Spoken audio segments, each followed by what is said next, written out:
Personal finance की दुनिया में म्यूचुअल फंड्स की पॉपुलैरिटी तेजी से बढ़ रही है। जो लोग निवेश पर बेहतर रिटर्न चाहते हैं उनके लिए म्यूचुअल फंड लोकप्रिय विकल्प बन गया है। यही वजह है कि म्यूचुअल फंड इंडस्ट्री के एसेट्स अंडर मैनेजमेंट यानी AUM 50 लाख करोड़ रुपए का आंकड़ा पार कर गए हैं। बाजार में इक्विटी, डेट और हाइब्रिड जैसे एक्टिव म्यूचुअल फंड्स खूब पसंद किए जा रहे हैं।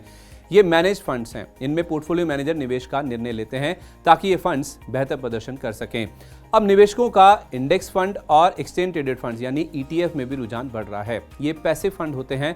मौके का फायदा उठाने के लिए कई बड़ी म्यूचुअल फंड कंपनियों ने एक के बाद एक कई इंडेक्स फंड लॉन्च किए हैं। इनमें बड़ौदा PNB पारिबा का निफ्टी 50 इंडेक्स, ICICI प्रूडेंशियल का निफ्टी 50 वैल्यू 20 इंडेक्स फंड और SBI म्यूचुअल फंड का SBI Nifty 50 equal weight index fund NFO शामिल हैं।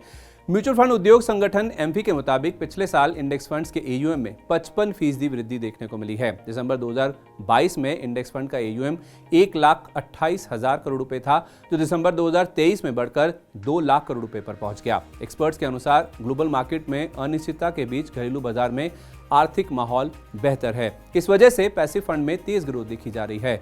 अब ये जानते हैं कि आखिर पैसिव फंड कैसे काम करते हैं। पैसिव फंड किसी इंडेक्स विशेष को ट्रैक करते हैं जिसमें फंड मैनेजर को ज्यादा माथापची की जरूरत नहीं होती। निवेशकों को भी बाजार की दिशा और रिसर्च को लेकर फिक्र नहीं रहती। मिसाल के तौर पर निफ्टी 50 इंडेक्स फंड निफ्टी में शामिल 50 कंपनियों के स्टॉक्स में निवेश करेगा। इसी तरह सेंसेक्स इंडेक्स फंड सेंसेक्स की 30 कंपनियों में निवेश करेगा। Index fund gold, commodity, bank, health care समेत कई सेक्टर में एक बड़ी रेंज और कई कैटेगरी में मौजूद हैं। ये एक्टिव फंड्स के मुकाबले कम वॉलेटाइल होते हैं। खास बात यह है कि एक्टिव फंड की तुलना में इंडेक्स फंड के निवेश की लागत बहुत कम होती है, इसीलिए ये निवेश के अच्छे विकल्प साबित हो रहे हैं। इन्वेस्टोग्राफी की फाउंडर और CFP श्वेता जैन कहती हैं कि निवेशक पैसिव फंड्स को अपनी निवेश यात्रा के लिए एक कॉस्ट इफेक्टिव और आसान तरीका मानते हैं। ऐसे में fund house index fund launch करके फायदा उठा रहे हैं। अगर रिटर्न की बात करें तो निफ्टी नेक्स्ट 50 को ट्रैक करने वाले इंडेक्स फंड ने 7 फरवरी 2024 तक पिछले 1, 3 और 5 साल में क्रमशः औसत 48%, 19% और 16% का रिटर्न दिया है। कमाई पर टैक्स की बात करें तो इंडेक्स फंड पर इक्विटी फंड के रूप में टैक्स लगता है। अगर आप इस निवेश को 1 साल से पहले भुनाते हैं तो रिटर्न पर 15% टैक्स लगेगा। 1 साल के बाद पैसा निकालने पर रिटर्न पर 10% long term capital gain tax चुकाना होगा। हालांकि एक वित्त वर्ष में 1 लाख रुपए तक के कैपिटल गेन पर टैक्स नहीं लगता है।